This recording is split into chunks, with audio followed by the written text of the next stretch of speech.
Have you ever wondered why some voices get heard while others get lost in the noise? Well, it's not luck, it's actual strategy. And today we're talking with Chris Panagiotu, a true advocate for financial freedom, relentless commitment to financial literacy, and one heck of a podcaster. Now, he didn't just show up, he actually made people pay attention. And today we're going to break down the moments that changed everything, the strategies that work, and maybe talk about some of the ones that didn't work so well.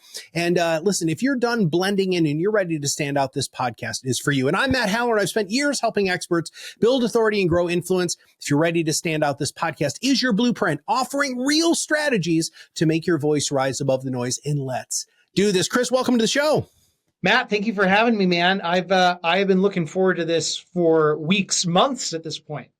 Yeah, we had a pre-record call quite a while ago. So when I saw that you showed up on my calendar, I was like, oh, dude, this is going to be so much fun. And I am already fired up. I've done a couple of these today. So, dude, you're getting on the tail end of a really roller coaster ride of just doing something I love more than anything, which is asking big people like you questions about how you have become so influential. Because, I mean, dude, on the grand scheme of things, you actually have a substantial amount of notoriety. So let's talk about that. Sure. When did you have the epiphany that you needed to rise above the noise? Ooh. That's a loaded question. I would say what your audience is going to want to know is like the literal answer. And I would say that was 2021. And the reason why 2021 stands out is obviously the year before COVID, one thing led to another. I created a LinkedIn because I had no social media presence at all. And I thought that was the way of the future. And then I created a podcast by accident. That was a whole nother story. And then it started catching on. And I thought, okay, this is time for me to go and reveal what I know to the world. Now, the more complex answer to that, when I left the big wirehouse firms, which I'm not going to waste my time saying which ones they were because they're useless, I knew what didn't work in this industry. And I saw a lot of people get really, really hurt by it. And giving your listeners context, 2008 through 2012 is my starting point here. So I say all of that because I learned a lot of not to do's, and not only with planning, but then how to treat people in our industry, how to treat people in general. And so then when I left, I said, okay, I'm not going to do that. Like, I'm definitely not going to do that. But now I'm going to go and create what I know actually works. And so I kept doing all of this reading and research to find the equivalent of Ben Graham, Warren Buffett's teacher, but not investing, but the equivalent of planning. And so when I started my practice, which by the way, May 12th was my 10th anniversary out of my apartment, which is pretty awesome. And I told myself, oh, I'm going to go and just find that framework and copy it. Because a lot of people have copied Buffett on the investment side and it's worked out well for them. And I never found that. And I'm not kidding you, Matt, stacks of articles in white papers and financial planning books that claim to say that, hey, they're this framework. And then they just throw out a bunch of terminology. It's frankly a bunch of crap. And so I compounded all of this knowledge and I thought, okay, now I know what works. I know what doesn't work. Then COVID happens, podcast happens, and being a man of faith, I'm like, oh, this is why God put me here. So that's the more complex answer. I want it all, brother. And so that's perfect, because that really leads me to, so you did the work. When did you actually feel that momentum? When did you feel like, oh shit, this is working? Oh boy. Well, okay. And you know this probably more than 99% of people. When you're building a brand, regardless if we're talking podcast, traditional media, author, you name it, however long you think it's going to take, multiply it by 10 and you're still way, way, way off. So it's funny because when people say this, I don't know if it's a hybrid of imposter syndrome or some behavioral things that I'm working on, like through counseling, because my father was a douchebag and I don't want to become like narcissistic or any of that. But in many ways, I want to become what I thought he was. That's a totally different story. So I don't feel like I've quote unquote made it. I can tell you things changed for me in the podcasting world, specifically in probably 2022. And the reason why was 2022, my first book came out, which is also known as Capitalize Your Finances. And that was also the first time I interviewed, I'd say my first big time name or celebrity. So Fahim Anwar, who has been on Joe Rogan 4 or 5 times, he's one of his best friends. He came on my show and talked about capitalizing his finances as a comedian. And that was the first time where I thought, whoa, like here's a guy out of nowhere, nothing to do with finance. And if you want to learn how to become a comedian and financially be astute in that world, why don't you listen to Fahim talk about his story? And that's when things started to catch fire. And so I was introduced to Nick Hutchison from Book Thinkers, who has a couple 100,000 followers. I've become really good friends with Ryan Dusick, the drummer of Maroon 5. The fullback of the Dolphins came on my show, who ended up endorsing my second book. But that's when a lot of the, I don't want to say, cementing of my brand came about, because I don't think we've ever really done that. You never really made it. Okay.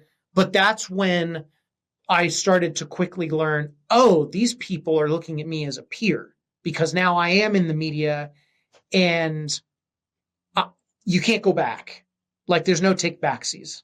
It's like once you give birth, like you can't just stick the child back up. Like it doesn't work that way. So that's when I started getting more confident and comfortable with reaching out to people to come on the show. But then this is something that happened, which was very peculiar. The second I started getting in the groove of getting people on my show, my solo episodes started to do a lot better than my guest shows, because people wanted to hear what I had to say, not necessarily what my guests had to say. And that's a weird mindset shift too, when you're trying to balance the, hey, I'll play the brand game, the marketing game, but at the same time, I'm this close to dipping too far into the too confident with your ego. Because there's a balancing act with all, you know what I mean? And so, I would say 2023, we started to get some really good traction. And I mean, now this is the year of our Lord and Savior 2025. And I'm starting to do speaking engagements at corporations and in bureaus. And that's a different world. But I also want your listeners to know, I think I did it quickly relative to what most people see. I frankly thought, oh, this is going to be a 10-year haul until I start to see any return on my investment. I do have to say that you were able to accelerate things, but you did things that were right. So first off, the balance between having guests and having your own thought leadership is something that a lot of people, Chris, aren't able to pull off. They're not able to really drop a 30-minute episode, that's really just them talking and keeping the attention of everybody. But so the guesting strategy from a content creation standpoint, which is basically hitching your wagon to somebody who has a larger audience than you do, yes, until your audience matches theirs. That is there. And the funny thing about it, man, and I hear this all the time, is I can't ask them to be on our show. Really? Why not? To ask. What's the worst thing that they can say is no. My favorite thing is I've had people who've said no, but hey, I don't do that, but I have somebody who would. And I'm all right, make that introduction. And so, it's really powerful. And in fact, one of the strategies that we really recommend is you get done with the show, right? With a guest, high profile or just local guest, whatever. And then you ask them immediately, right? Hey, I'm just wondering, do you know anybody who would maybe who's moderately well known within your community that would love to be on the show? And they're like, bam, they're pretty quick to do that. Sure. Let's talk about missteps. Because you really put the foot on the gas. And I know that a lot of things went really, really well. But was there anything that you did that you're like, damn it, Even though I know you failed forward, we've actually talked about this before. That is your mindset. And I love that. I have so much respect for you about that. But if you look back on the last, really from when you started this, what missteps did you make that you wish you wouldn't have? Oh boy. Well, actually, there was one that I made that you just made earlier, and I'm not throwing you under the bus, but when you get to the end of an episode and you have a guest on and you go, hey, do you know of anyone? That's the wrong way to ask the question. Mm-hmm. So I made that mistake not only in podcasting, but also in my business. And that's actually what inspired me to write my second book, Capitalize Your Sales.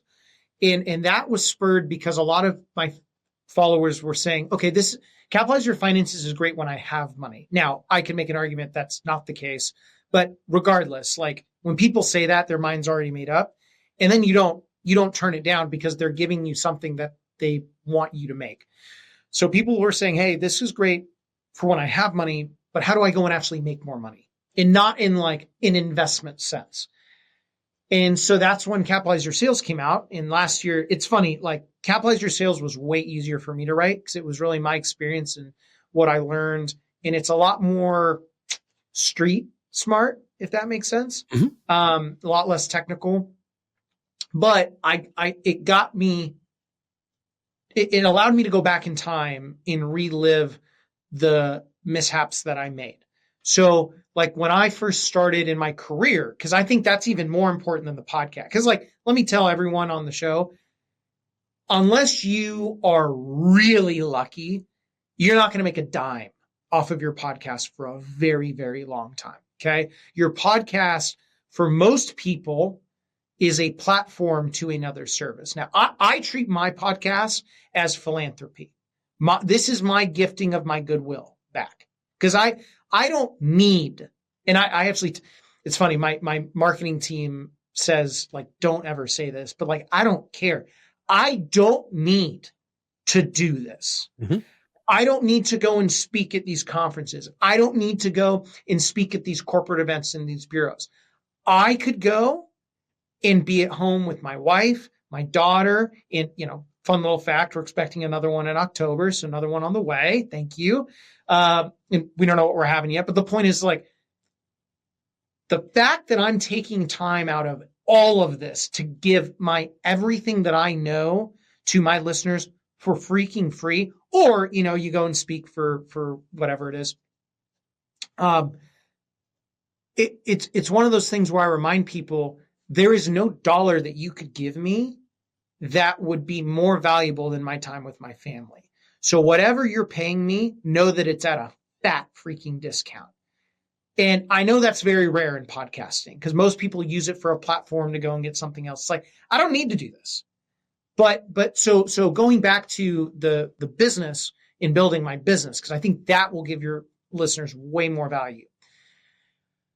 I screwed up so bad on the next meeting. So like I was a master at the networking side of things. Mm-hmm. And the first 2 years, this is in my second book, I'm not going to give too much away, but like my goal was 6 networking events a week.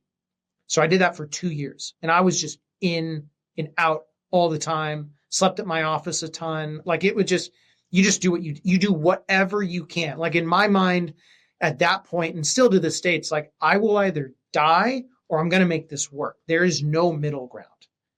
And the issue that I had, so I'd go to these events and, when you're starting a business, you're broke as hell, unless it's your second business. Okay. And when you're broke as hell, you're trying to listen to people, but you're really just trying to hook it in so you can get them into whatever you're providing. And that's the total wrong way of going about it. So mistake number 1 was not actually listening. And it's funny, as I started to get and build my business, and now, we have I'd like to think a decently successful financial planning business, and we're earning a solid return on invested capital. My portfolio is doing the same. When I started the show, I went back to my mistakes starting my business and I said, I'm not going to make that mistake when I'm hosting my show. So actually listening to whoever it is that you're talking to is really simple to understand, but it's very difficult. And then a really easy one, I would get all these business cards, and then the next day I would just be dialing them, getting them on the calendar. Well, shoot, I should have just whipped out my phone and said, hey, what are you doing tomorrow? Or what are you doing next week? And you know what? Sometimes that's a little off-putting for people, but the majority of people are just going to go, oh, well, yeah. Because psychologically, it's the art of mirroring. You don't want to not do what the other person is doing. And then when I got to a point where I'm asking for business, I would ask people, do you know anyone? And it would always be off-putting for people. And I remember trying and tweaking different ways of asking, and I just couldn't figure it out. And then probably 3 years into my business, I remember I asked someone, who do you know that would benefit from the relationship that we have? And I'm just sitting there going, oh shit, I've never asked that before. Like I really hope this works. And so then the client asked, do you mean clients or do you mean like business partners? And I go, whatever hits your mind first. And I'm thinking, oh my God. And they go, well, let me think of that. And as they were walking out the door, I really pondered on that. And then I started asking it every quarter that I'm re-meeting with clients and business partners. And I'll tell you, the business, and you'll see it in my second book, which by the way, at this point, if you guys haven't gone online, Amazon and bought Capitalize Your Sales, like, what are you doing? But I lay out every year of what my business's revenue did. Fun fact, my first year, I lost 20 grand. And it doesn't get any better as you go down the list when your top line item is negative. And so, when I started the podcast, I took that mental model and I said, oh, okay, well, this is going to be really easy. Because I go, all right, who do you know that would love to have the opportunity that you just had? And they might go, well, do you mean a podcast host or you mean like a business partner or like a referral partner within the podcast world? And it's the same. It's the same thing. It's always who, it's always what, it's always something open-ended, because by giving someone the ability to communicate with an open-ended answer, they're actually telling you exactly what they want. Mm-hmm.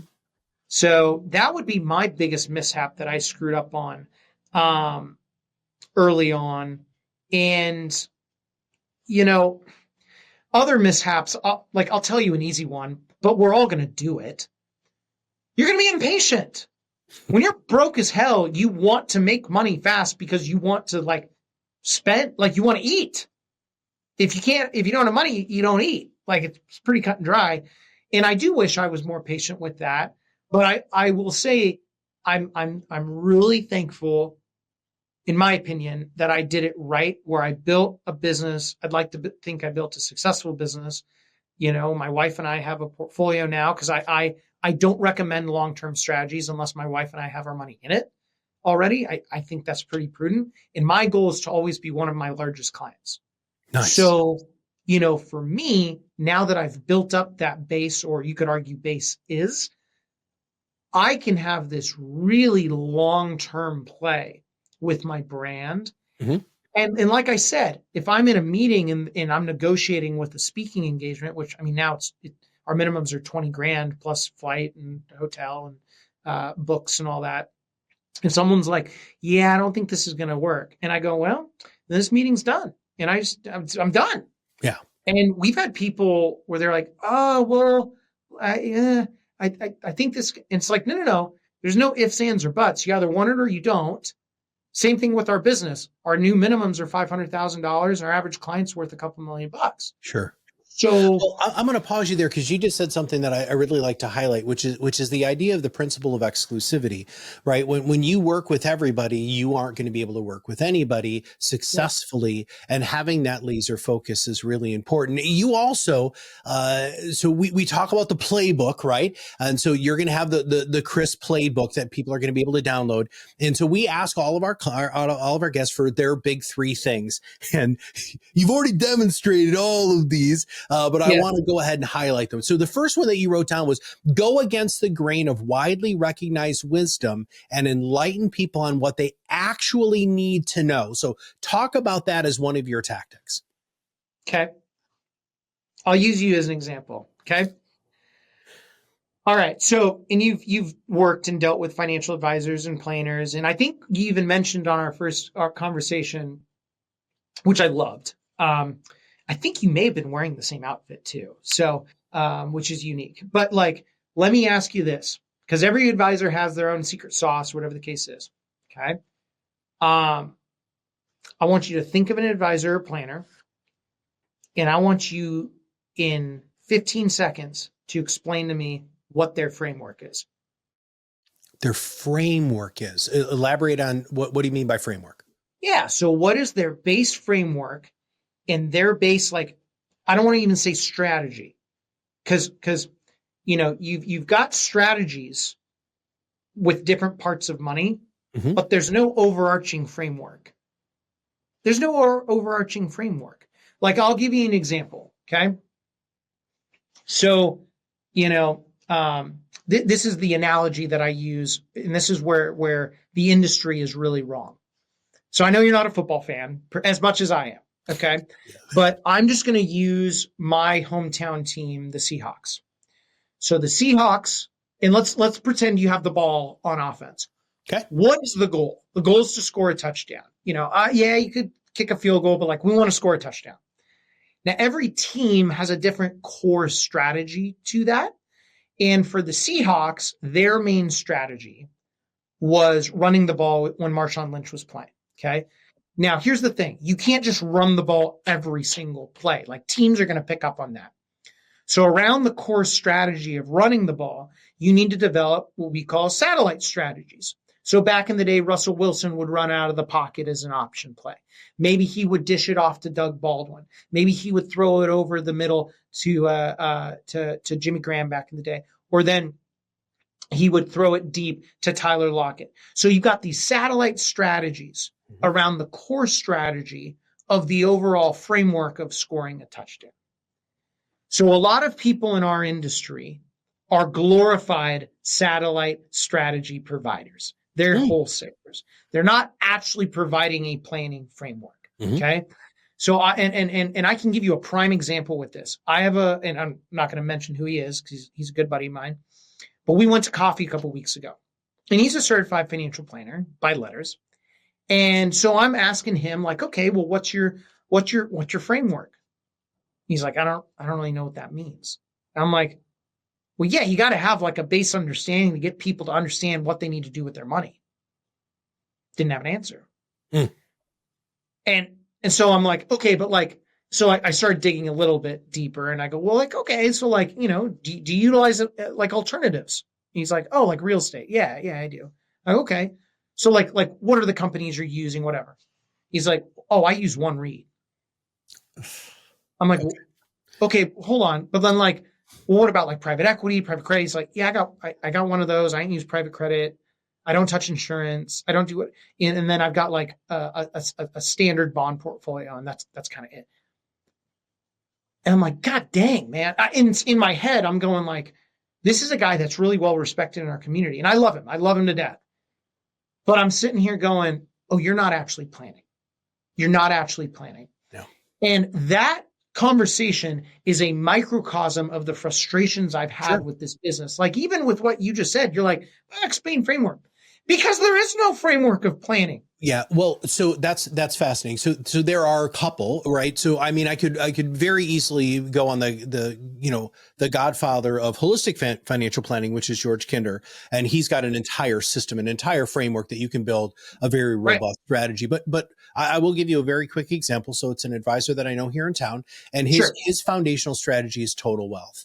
And so basically what this is wealth actually is an acronym that stands for, only one of them has to do with money. And so his whole idea is to really have real conversations with people about things that aren't always just about money. If you look at the 6 pillars of financial planning, right, he not only hits all 6 pillars, but he's also added another 4. And so I think that's a good example, but he's also fiercely successful because he's so different than a lot of the product pushers or the people who are like, I can get you an extra 2% out of the S&P, man. No, I don't care. If I don't have a connection with my money, right, then it's not going to, I'm not going to refer the hell out of you to everybody that I know, because you're fundamentally changing the way that I'm interacting with one of the most toxic things to talk to people about, which is Yeah. money. Yeah. So, and here's another thing. Okay. And that's great, right? If I gave you an opportunity to explain it with a pen and a piece of paper, and I set the timer for 60 seconds, could you do that? I could. I mean, I've also been I've known him and been coaching him for like 10 years, dude. But no, so I totally understand what you're saying. And this is, this is your third one. I'm going to skip the second one because you just totally teed me into the third one, which is come in and single-handedly dominate the financial industry by actually being a voice of reason based off of experience. So talk about that a little bit. So, so as far as the last one, you want me to do the last one? So here's my thing. So when I started my practice, first 2 years, I'm just trying to break even. Let's just be really, really honest. I knew what I had, but I'm also learning as I go, because everyone is when you're starting a business. And then by year 5, I told myself, oh, okay, I'm going to move into this big space. I'm going to get junior advisors under me, staff, and I'm going to make this thing a freaking enterprise. Yeah. And then by the grace of God, every year things got more efficient. My amazing assistant, Betty, got better and better and better every year. Obviously technology, I got more efficient. So what I started to get guided to was, oh, no, I'm not going to go that route because most advisors don't want to actually put in this work. And so then when I started my show, I'm like, this is the ticket. Because our industry doesn't want to change. They want to hide behind terminologies. They want to hide behind they want to hide, but no one is willing to actually do the work and explain to people what the hell all of these things mean. Like, it doesn't all interrelate to people. So now this is what I get really excited about. I go, okay, if this industry, I can't, I might use some crass language here because now I'm getting going. But like, I told myself, all right, if people in our industry aren't going to want to learn what I have to say and provide, then the next thing I have to say is, well, it. I'm going to do the much more difficult thing and go to the masses and teach thousands, hundreds of thousands, millions of people my framework. So then when they go and talk to advisors and planners, our industry can't help but have to elevate, or else a lot of these guys and gals are just going to die out. Mm-hmm. And, it was interesting. So a couple of weeks ago, I went to the Berkshire Hathaway conference, and I didn't even make it to that Saturday because the day before I had raging food poisoning and I had to book a flight. Oh, turkey sandwiches can go to hell for the rest of my life. That's all I'm going to say. But that Thursday, I went to lunch with, he's the only guy that's been on my show twice, Robert Hagstrom, who wrote The Warren Buffett Way and Warren Buffett Portfolio, and he's become a really good friend. And I was venting to him on how, like, financial advising, my opinion, next 5 to 10 years, it's going to be dead. It's going to be gone. Okay. I would go a step further to stay in that same period of time. CFPs, so certified financial planners, that really just have the letters, but they're glorified wholesalers. They're going to be gone. And I was explaining to him my frustrations of what I just told you a couple of weeks ago of the coffee that I had with my friend. He sits back in his chair and he goes, Chris, I get your frustrations. And I think what you're talking about, though, is not financial advising or what we call conventional financial planning today.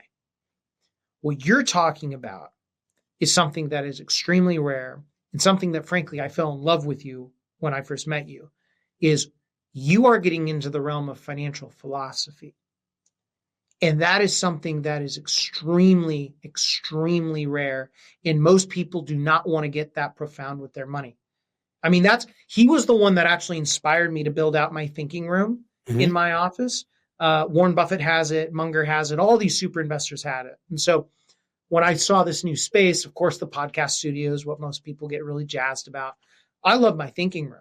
That's where I can go and absorb profound thought with really everything, but obviously with what I do professionally. Yeah. And, my hope is that by gifting people my framework, they can go and create their own situation And you know what's cool is it gives people a platform to get really deep into the philosophy of money. That's where I was getting with the framework. Well, and it's interesting that you're hanging out with that guy because, I've always heard that one of the reasons why people, have followed Buffett so fanatically Yeah. is because he is a philosopher. I mean, he had a very specific philosophy that was wildly disruptive Yes. and has proven out over time to be wildly, wildly successful. Now with you meeting with him too, and I love when you say, and he said, this is what you're doing. Your second point, which we skipped the order, so I'm going to make this number 3, is consistently be me as possible. And so one of the things that I know, because we talked about this previously, and you said this already on the show, is there are people who are going to love you and there are people who are not going to love you. And focusing on the people who aren't going to love you, it's just not your time. It's like the same thing. Well, you're keynote speaking, you're either going to pay my fee or you're not. If not, it's, hey, no hard feelings. I'm out. Call me when you're ready to do that.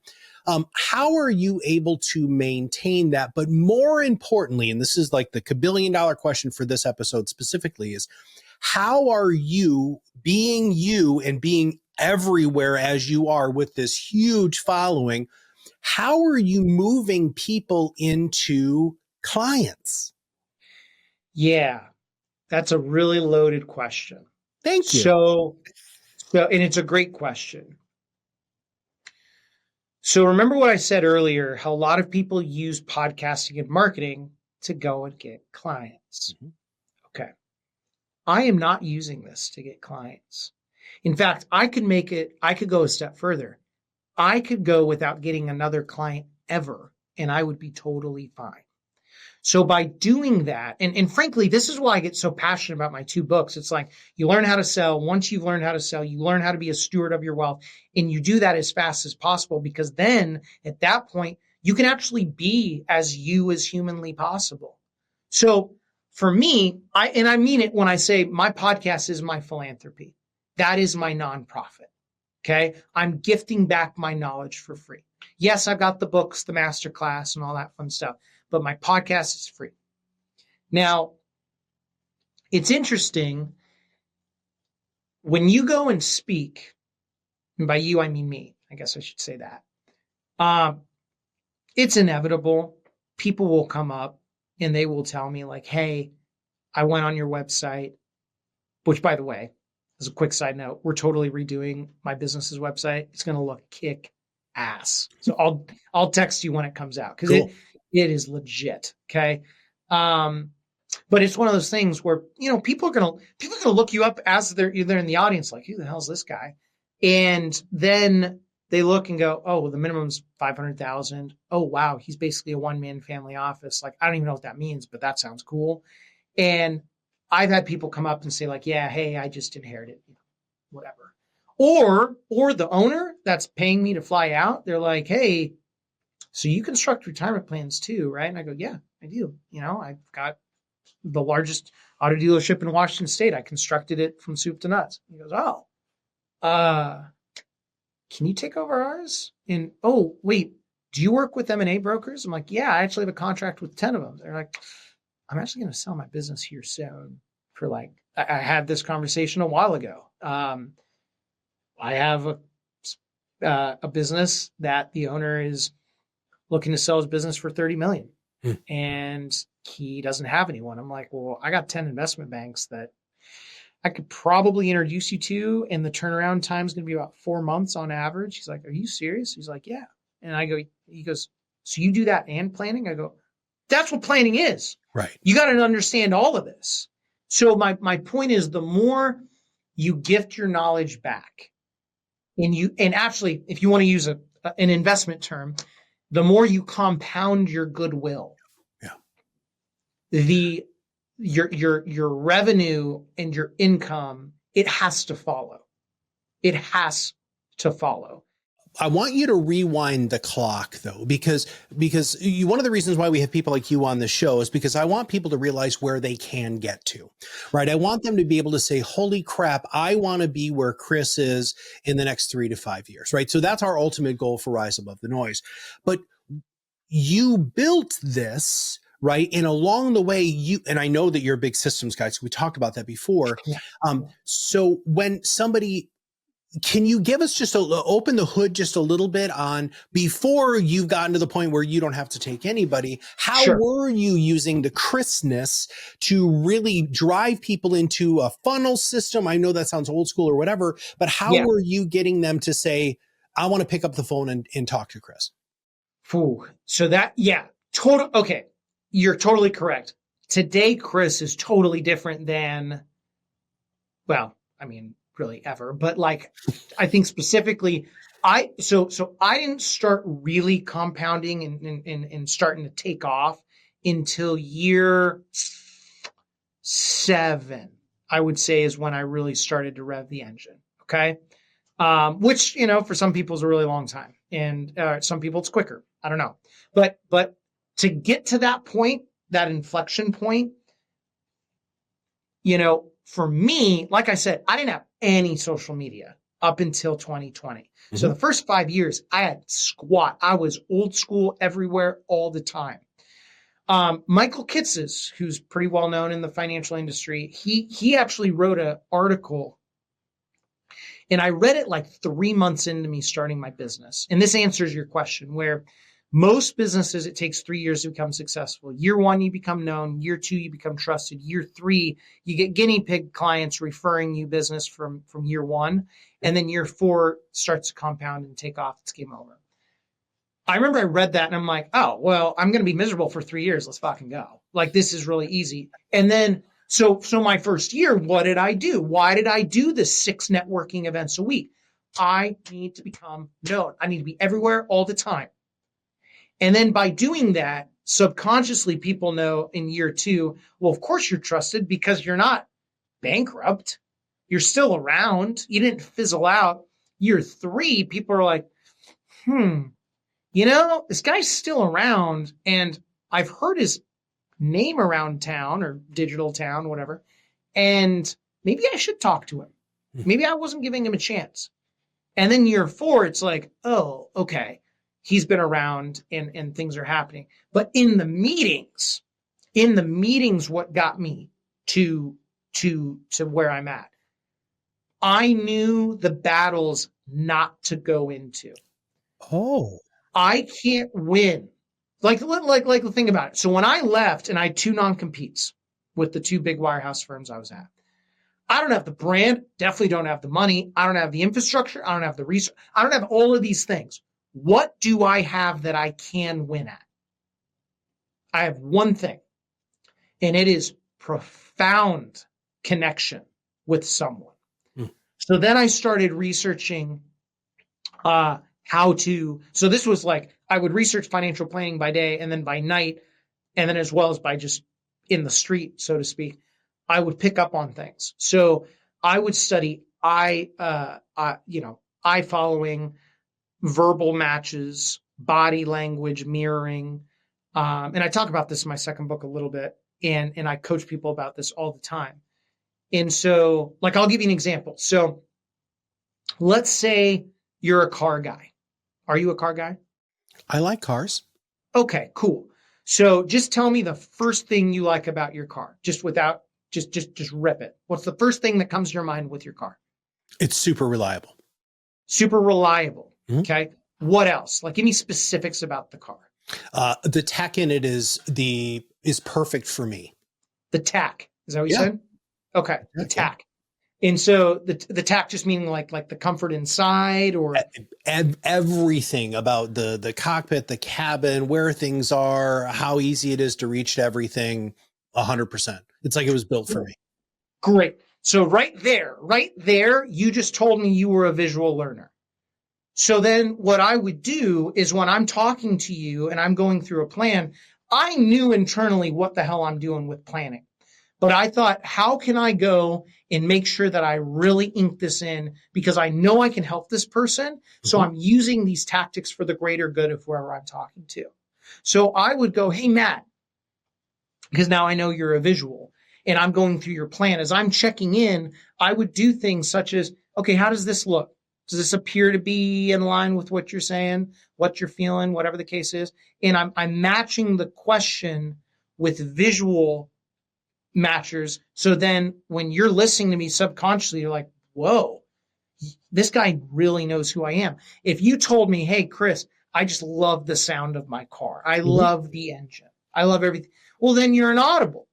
So I would be going through the same plan. And I'd go, well, Matt, is this sounding right? Is this revving your engine the right way? Maybe a little, play on words there, because Audibles love that. You go, oh, yeah, I love that. Man, this guy knows what I'm talking about. If you're a kinesthetic, if you're a feeler, I would match it the same way. I would learn eyesight. So I now know if someone's talking to me and I ask them about something in the past, and if they're a visual learner and they look up and to the left, they're up and to their left, they're actually thinking about what it was in the past. If they look up and to the right, they're thinking about something in the future. So if I ask them a past question and they look up and to the right, they're lying. So then what I could do is go, hold on a sec. Are you sure about that? I'm not going to be like, you're a fucking liar. You want to repeat what you said? And so I just tried to learn all of these little things because that's where I could win. And one of the most important books I read was the 22 Immutable Laws of Marketing. Oh, yeah. It's a phenomenal book. You could be borderline illiterate and read it in an hour. I mean, it's not a big book, big text. There's a couple pictures. It's a great book. Okay. And I remember I read that initially, and then I just thought, okay, where am I at? And then I just honed in on it. Later on in my career, fun little fact, now I actually use the 22 Immutable Laws of Marketing when I'm analyzing a business and I'm listening to the chief marketing officer. So if I think a business is on law A, B, or C, and they're actually describing where they're at, all things being equal, because everyone listens to a CFO and CEO, no one gives a rat's about the marketing officer. You can add a little alpha, So I know I just rambled a ton, even though. Yeah, no, I like that. And I love the fact, so I'm going to paraphrase what you're saying there for the listeners is, find out what your unique superpower is and truly lean into that, especially not just from your content marketing perspective, your marketing perspective, but how you're going to be dealing with clients, prospects, and centers of influence. And wherever that level of comfort is, whether that's studying interpersonal dynamics as deeply as you have, or if you are, whatever floats your boat, whatever notice that you're scrolling and you stop on to learn, that's really what you need to lead into. All right. So here is my favoriteest question, which is, and you've already alluded to this, which is, and I want you to think, since you speak to companies and you have a lot of clients who are business owners outside of financial services, so I'm going to have you extract yourself from being you being a financial advisor. When you look at influence building, right? Because you've interviewed all sorts of high profile people. What are the biggest shift, or just choose one of the biggest shifts that you've seen recently when it comes to influence acceleration and really hitting, you called it the inflection point. We call it escape velocity, and when somebody really starts becoming known. Ooh. Condense that question a little bit, because I want to make sure I answer it the right way. Sure. So when you're looking at the competitive landscape of people who become more influential, what are the big shifts you're seeing? Oh, great question. Well, I don't think this is news to anyone that is not living under a rock, but you're starting to see a shift from the business being the brand to people falling in love with the person. Like the person is becoming, okay, we also work with athletes. It's funny, athletes, and I don't work with him, but let's just take Patrick Mahomes. Patrick Mahomes is not just a quarterback. He is his own walking economy. Oh, yeah. Right? And so that's an obvious analogy. I mean, I would be a walking economy too if I had a 10-year, $500 million contract all guaranteed, but not including endorsements. But I think people need to get that mental model in their head of, I need to become that equivalent, not monetarily, but figuratively, like as far as your brand. And I'll say the mistake I see people making though, is you see a lot of business owners think that they have to be the face of things. Yeah. And being in the limelight is going to necessarily bring in more revenue.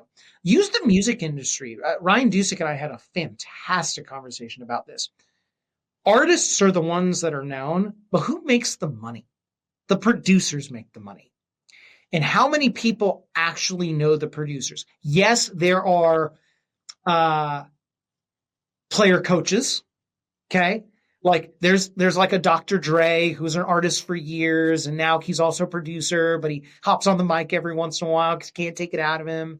Snoop Dogg's another one. I'm not just going to go through like all of Compton, but my point is there are very few true player coaches. Mm-hmm. Most people are either an artist or a producer. And I see a lot of owners that are producers of revenue of their business try to be the artist equivalent of the brand, and they fail miserably. Mm-hmm. Miserably. Like, know your lane. Know your lane. But that's where I see the shift. I see people falling more in love with the person than the actual brand. I think that's fantastic. And I think that that's one of the reasons why, you know, there was a great book that's quite old now called The E-Myth. And it really talked about, you know, categorizing how you fit into the world of business. You know, are you a tactician? Are you a whatever, right? And I think that when you're running a business, especially when you're trying to accelerate your influence, if you're not that public face, if you don't have that energy, that likability, all of that stuff, find somebody who is, and let them lean into it. And when you do, it can be an absolutely huge game changer. All right. So we're going to go ahead and go through your 3 things again. Number 1 is make sure that you're consistently going against the grain of what people are thinking and really enlighten people on what they need to know. Number 2, which we talk about this all the time, which is really this whole unapologetically be yourself, which is consistently be as me as possible. And then also dominate. And I'm just going to use the word dominate because I think that just really clearly and succinctly says that. And Chris, I don't think enough people really realize and look at this as a game. I'm going to digress very quickly and tell you a quick story. I met this lady at a conference. And she's like the most successful 401k advisor in the nation, hands down, no questions asked. And I was hanging out with her at lunch, and you know, her and I just hit it off, and she was just super cool. And I said, how did this happen? And she's like, my business, I look at my business as a game. She's a gamer, right? And so she's like, I'm always leveling up. I'm always trying to find the way to win, because if we win for our clients, then we win for everybody. And that winner's mindset is something I know you have. I know this the people that you hang out with. I mean, you're a big sports fan too. So, you know, that analogy works really well. But with all of that said, if you just distilled everything that we talked about today, I'm really putting you on the spot here, brother, distilled everything, right?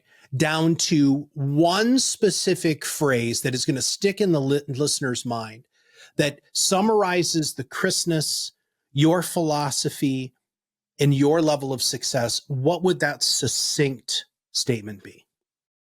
Become your own adjective. Oh, shit. Dude, that's awesome. Holy crap. That's going to be the title of your playbook, dude. That's absolutely fantastic. All right, brother. Well, I'm sure that you already know this is going to happen because it happens to you when you're speaking and it happens to you when you're out and about. I know that there are people who are going to want to know more about who you are and what you do and where to go. Where should we send them? And what's the sort of stuff that you want to drive people to? Thank you very much for being so giving on the show today. Oh, dude. Yeah. This was a blast. I know, you know, this is probably a longer episode too. So I'm just honored that I could hopefully provide as much value as possible.